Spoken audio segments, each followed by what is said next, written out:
رحمت کے پانی میں غوطہ لگاتا ہے اور اپنے پر جھاڑتا ہے، اللہ پاک اس کے پروں سے ٹپکنے والے ہر قطرے سے ایک فرشتہ پیدا فرماتا ہے۔ کتنے قطرے ٹپکیں گے؟ کبھی آپ نے غور کیا کوئی چڑیا پانی میں گر جائے پھر اپنے پروں کو پھڑپھڑائے تو کتنے سارے قطرے گرتے ہیں، اتنا بڑا فرشتہ، اور جب وہ پر اپنے ہلاتا ہوگا تو کتنے قطرے گرتے ہوں گے، اور پھر اس سے کتنے فرشتے پیدا ہوتے ہیں۔ اچھا جب فرشتے پیدا ہوئے ان کی ڈیوٹی کیا ہے؟ نبی پاک فرماتے ہیں یستغفرون لذالک المصلی علی الی یوم القیامہ، آقا فرماتے ہیں اس کی ڈیوٹی کیا ہوتی ہے؟ پیدا ہونے والے ہر فرشتے کی، وہ فرشتے قیامت تک اس درود پڑھنے والے کے لیے استغفار یعنی دعائے مغفرت کرتے ہیں۔ ہائے ہائے، ایک درود پاک، اس کی برکت سے کتنے فرشتوں کو اللہ پیدا فرماتے ہیں، اور سارے فرشتے درود پڑھنے والے کے لیے دعائے مغفرت کرتے ہیں۔ تو کاش رمضان میں ایسی درود پاک پڑھنے کی عادت بن جائے کہ پھر ہم پورا سال ہی درود پڑھنے والے بن جائیں۔ محبت کے ساتھ باآواز بلند درود پاک پڑھ لیں۔ صلو علی الحبیب صلی اللہ تعالی علی محمد صلی اللہ علیہ وسلم۔ شاعر لکھتے ہیں دل میں ہو میرے جائے محمد، دل میں ہو میرے جائے محمد، سر میں رہے سودائے محمد، جب گھبرائیں گے آسی ڈر کر، رحمت حق یہ کہے گی بڑھ کر، چین کریں شہدائے محمد صلی اللہ علیہ وسلم۔ ایک بار پھر درود پاک پڑھ لیں۔ صلو علی الحبیب صلی اللہ تعالی علی محمد صلی اللہ علیہ وسلم۔ ہم آلموسٹ ہاف آف رمضان کے قریب پہنچ گئے ہیں، اور ماہ رمضان میں بہت سارے تاریخی واقعات ہوئے ہیں۔ آج ایک عظیم الشان اسلام کی ہسٹری کا واقعہ جو ہے اس کی طرف ہم کچھ معلومات بھی حاصل کریں گے، اور قرآن کی روشنی میں اس کے کچھ پیغام لینے کی کوشش کریں گے۔ پہلے قرآن کی ایک آیت سن لیجئے۔ اللہ قرآن مجید میں ارشاد فرماتا ہے، پارہ نمبر 4 ہے، سورہ آل عمران ہے، اور آیت نمبر 139۔ اللہ ارشاد فرماتا ہے وَلَا تَهِنُوا وَلَا تَحْزَنُوا وَأَنْتُمُ الْأَعْلَوْنَ إِن كُنتُم مُؤْمِنِينَ۔ آسان ترجمہ قرآن کنز العرفان۔ اور تم ہمت نہ ہارو اور غم نہ کھاؤ، اگر تم ایمان والے ہو تو تم ہی غالب آؤ گے۔ سبحان اللہ۔ یہ آیت کس عظیم واقعے کی طرف اور کن عظیم لوگوں کی طرف اشارہ کرتی ہے انشاءاللہ ہم سمجھتے ہیں۔ اللہ کریم آج رمضان مبارک کے جمعے کی برکت سے ہم سب کی مغفرت بھی فرمائے، قرآن پاک کے نور سے ہمارے دلوں کو منور فرمائے۔ اس آیت کو انڈرسٹینڈ کرنے کے لیے پہلے میں ایک اور واقعہ آپ کو سناتا ہوں۔ ایک بیان کیا جاتا ہے کہ کچھ لوگ بحری سمندر میں جا رہے تھے اور اچانک طوفان آ گیا، بحری جہاز بڑے بڑے ہچکولے کھانے لگا، تیز ہوائیں چلنے لگی، مسافر بڑے گھبرا گئے، کلمہ پڑھنے لگے، دعائیں کرنے لگے۔ سب کو ایسا لگتا تھا کہ اب سمندر میں ہمارا جہاز غرق ہو جائے گا، اور آس پاس طوفان اتنا تھا کہ ان کے قریب کچھ کشتیاں جو تھیں وہ ٹوٹ بھی گئیں، یعنی ہر طرف خوف کا عالم طاری ہو گیا۔ تو انہوں نے دیکھا کہ ایک بزرگ ہیں جو جہاز میں آرام کر رہے ہیں اور بڑے سکون سے پرسکون لیٹے ہوئے گئے ان کے پاس، کہ حضرت ہماری حالت خراب، ہم سب کلمے پڑھ رہے ہیں، چیخو پکار مچی، آپ آرام سے سو رہے ہیں۔ تو انہوں نے جلدی سے جیسے ہی آنکھ کھولی تو کیا پڑھا؟ بسم اللہ الذی لا یضر مع اسمہ شیء فی الارض ولا فی السماء۔ یہ دعا بڑی پیاری ہے، ویسے ہی کھانا کھانے سے پہلے ہم پڑھتے ہیں، جن کو یاد ہے، ویسے ہی آپ عام دنوں میں بھی پڑھ سکتے ہیں، سفر میں بھی پڑھ لیں۔ اس کے معنی پہلے ذہن میں رکھیں، اللہ پاک کے نام سے، جس کے نام کی برکت سے زمین و آسمان میں کوئی چیز نقصان نہیں پہنچاتی۔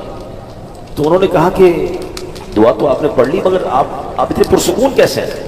تو کہا ٹھیک ہے، یہ کاغذ لے جاؤ اور جا کے جہاز کے اوپر رکھ دو، جہاز کو کچھ نہیں ہوگا۔ انہوں نے کہا ہم نے کاغذ لیا، بزرگ سے لگ رہے تھے، کوئی اللہ والے لگ رہے تھے، ہم نے جہاز پہ جا کے رکھا، جہاز کے جو اوپر ڈیک تھا، تو جہاز تھوڑی دیر بعد ایسا لگا کہ کسی نے اس کو بالکل آسانی سے کنارے سے لگا دیا۔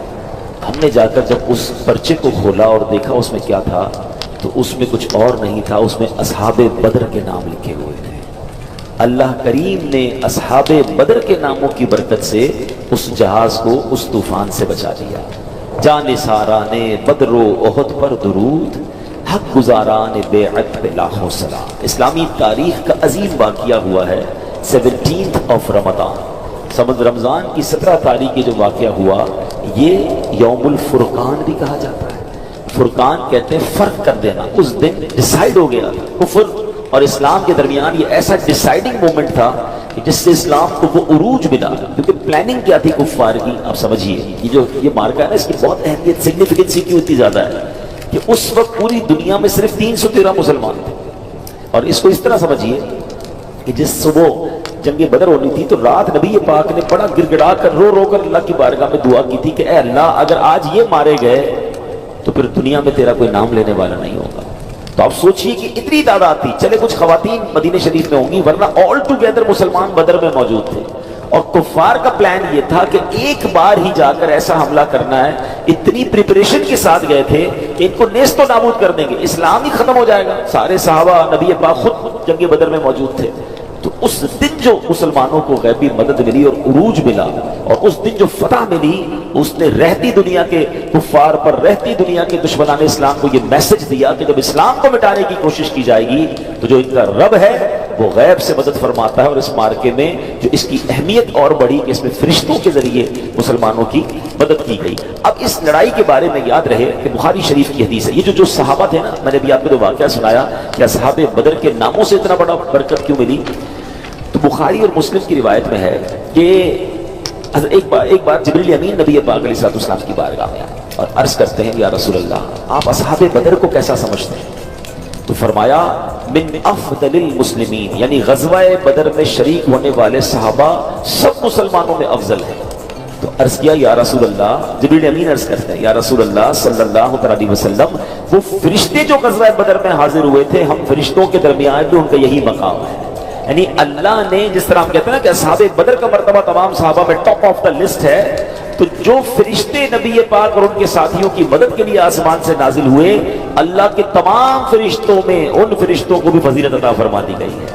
اب یہاں عشق والی بات سن لو کہ جن لوگوں نے اللہ کے دین کی مدد کی, نبی پاک علیہ الصلوۃ والسلام کی بدر کے میدان میں یوں سمجھیے کہ ساتھ دیا, اللہ نے ساری دنیا سے انہیں ممتاز کر دیا. اور جو فرشتے خدمت کے لیے رسول اللہ کی بارگاہ میں حاضر ہوئے, اللہ نے ان فرشتوں کو بھی مقام افضل و اعلیٰ عطا فرما دیا. تو پتہ چلا کہ سرکار دو عالم علیہ الصلوۃ والسلام وہ عظیم ہستی ہیں کہ جو ان کا ساتھ دے, جو ان کے ساتھ یوں سمجھے سپورٹیو رول جس نے کردار ادا کیا, اللہ نے یہ مقام دیا. اور اگر اس کی ایک جھلک دیکھنا چاہیں تو آج بھی دنیا میں جو نبی پاک کا نام لیتا ہے, دین کی خدمت کرتا ہے, سچا عشق رسول پھیلاتا ہے, نبی پاک سے محبت کی بات کرتا ہے, اللہ آج اسے بھی عروج عطا فرماتا ہے. سبحان اللہ. وہ شاعر کہتے ہیں نا, ان کے جو غلام ہو گئے وقت کے امام ہو گئے, ان کے جو غلام ہو گئے وقت کے امام ہو گئے, نام لیوا ان کے جو ہوئے ان کے اونچے نام ہو گئے. نام جس نے نبی پاک کا لیا, اللہ نے اس کے ناموں کو بھی اونچا کر دیا. اب اصحاب بدر کے بارے میں علماء فرماتے ہیں کہ ان کے ناموں کے وسیلے سے دعا کی جائے تو مراد پوری ہوتی ہے. ان ناموں کی برکت سے مریضوں کو شفا نصیب ہوتی ہے, چوروں لٹیروں سے حفاظت ملتی ہے, بے روزگاری ہو تو ان ناموں کی برکت سے روزگار نصیب ہو جاتا ہے. غرض کیسی مشکل ہو, اصحاب بدر کے ناموں کے وسیلے سے دعا کریں, انشاءاللہ وہ مشکلات ٹلیں گی اور مرادیں پوری ہو جائیں گی. علماء کرام نے لکھا جو ان پاک ناموں کا ورد کیا کرے, اللہ اسے ولایت کا تاج عطا فرما دیتا ہے. تو ماشاءاللہ ان دنوں میں یہ خاص دن ہیں, اصحاب بدر کے دن ہے نا, 17 رمضان. تو ان دنوں میں سوشل میڈیا پہ آپ کو انٹرنیٹ پہ سرچ کریں گے تو نام مل جائیں گے, آدھا گھنٹہ لگتا ہے. تو ان اللہ والوں کے نام لے کر اللہ کی بارگاہ میں ان کا وسیلہ پیش کریں, یا اللہ ان خوش نصیبوں پر تو نے رحمت فرمائی, فرشتوں کے ذریعے مدد فرمائی, اے اللہ ان کے صدقے ہماری بھی دعا قبول فرمائیں. یہ بڑے مقبول تھے. اچھا, اب اس پوری غزوے کی ایک جھلک میں آپ کو, یوں تو بڑا طویل واقعہ ہے, انشاءاللہ ہم کسی موقع پر اس کو ڈیٹیل میں بیان کریں گے, لیکن چونکہ ینگسٹرز بھی موجود ہیں, یہ بیان لائیو بھی جا رہا ہے, تو ایک چھوٹا سا میں سمرائز کر دیتا ہوں. یہ جو بارکہ تھا, یہ غزوہ بدر 17 رمضان کو ہوا تھا. اچھا, یہ 2 ہجری میں ہوا تھا. پہلے اس کی 1.5 سال سمجھیے گا. مسلمان بڑی مشکل سے, ڈیفیکلٹی سے مکے سے مدینے پہنچے تھے, ابھی سیٹل ڈاؤن بھی نہیں ہوئے تھے, دوسرا ہی سال تھا. ان بدبختوں کو چین نہیں آ رہا تھا کہ مدینے پہنچ کیسے گئے, یہ وہاں سکون میں کیوں ہیں. مکے میں تو روز لڑائی ہوتی تھی, روز مارتے تھے, روز مسلمانوں کو تکلیف تھی. اب مسلمان ہجرت کر کے اپنا سب کچھ چھوڑ کر مدینے چلے گئے کہ چلے ہم وہاں رہیں گے. مگر دوسرے ہی سال ان ظالموں نے وہاں حملہ کیا, اور پلان یہ تھا کہ ونس ان آل اس کو ختم کرنا ہے. اب صحابہ کتنے ہیں؟ 313. تلواریں کتنی ہیں؟ 8. ٹھیک ہے, رمضان شریف کے دن ہیں, کھانے پینے کا سامان بھی زیادہ نہیں تھا, مگر جوش ایمانی ایسا تھا, جذبہ جانثاری ایسا تھا کہ 1000 کا لشکر سامنے ہے اور یہ صحابہ ان کے سامنے کھڑے ہو گئے. روایت میں آتا ہے کہ نبی پاک علیہ الصلوۃ والسلام نے صحابہ سے کوسچن کیا کہ ہم میدان بدر میں جائیں یا رک جائیں. ایک سجیشن تھا, ایک مشورہ تھا. صحابہ کا جو رپلائی تھا نا ذرا سنیے. مسلمانوں کے پہلے خلیفہ حضرت ابوبکر صدیق اور دوسرے خلیفہ حضرت عمر فاروق اور دیگر صحابہ کرام نے عرض کیا یا رسول اللہ آپ کے لیے مکہ چھوڑا ہے, آپ کے لیے سب کچھ قربان کیا ہے, اب جانے بھی آپ کے نام پر قربان کریں گے, اب ہم سے نہ پوچھے جانا ہے کہ نہیں جانا, we are ready for everything whatever you want, آپ جو فرمائیں گے ہم اس کے لیے راضی ہیں. اب نبی پاک نے انصار کی طرف رخ کیا. ذرا سمجھیے گا, یہ بھی پتا ہونا چاہیے مہاجرین کون تھے, انصار کون تھے. مہاجرین وہ تھے جو مکے سے ہجرت کر کے مدینے آئے تھے, جو مدینے میں پہلے سیٹل تھے نا وہ انصار تھے, اور انہوں نے ہیلپ کی تھی